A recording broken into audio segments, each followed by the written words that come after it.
কিন্তু শেরে বাংলায় একে ফজলুল হক ঘুমায়া যায় নাই। শেরে বাংলায় কে ফজলুল হক হয় আতাউল্লাহ বুখারী ঘুমায়া গেলে চলবে না, নবীর সামনে চেহারা দেখাইতে পারবো না, উচ্চ আদালতে মামলা দায়ের করো, মামলায় লড়বো। দোস্ত 1 বছর 2 বছর নয়, তিনটা বছর পর্যন্ত মামলায় লড়লেন। 3 বছর পর মুসলমানদের পক্ষে রায় চলে আসলো, হিন্দুদের জমিন থেকে লাশ উঠানো হবে মুসলমানের। হিন্দুরা হাসেন, মুসলমানেরা হাসে, খ্রিস্টানেরা হাসে। মুসলমানদের নেতাদের মাথা নষ্ট হয়ে গেছে। 3 বছর পরে লাশের হাড়গুলো খুঁজে পাওয়া যাবে না। এরপরেও এই লাশ নেওয়ার জন্য তারা কেন আসলো? উচ্চ আদালতে তারা কেন মামলা করলো?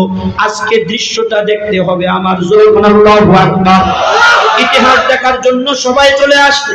আশিক রাসূলের লাশ, মুসলমানদের দিলের বিশ্বাস এটা মাটিতে খাবে না, পোকায় খাবে না। আল্লাহু আকবার। আরো আস্তে কোন মিয়া, জোরে কোন আল্লাহু আকবার।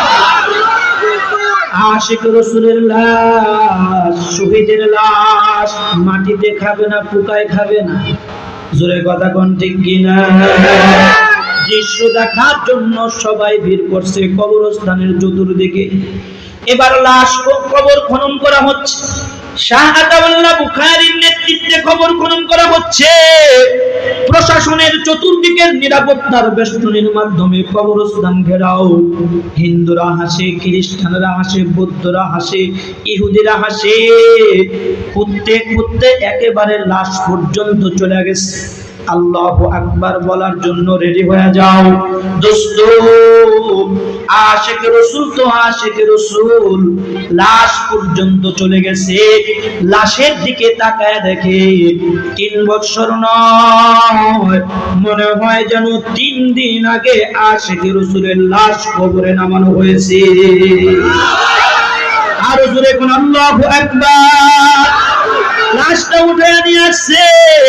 ইতিহাস প্রমাণ করে দোস্ত, আশিক রাসূলের লাশ উঠানোর পরে হিন্দুস্তানের জমিনে আশিক রাসূলের জানাজা হয়। আবার জানাজার মাধ্যমে, জানাজার পরে মুসলিম কবরস্থানে তাকে দাফন করা হয়।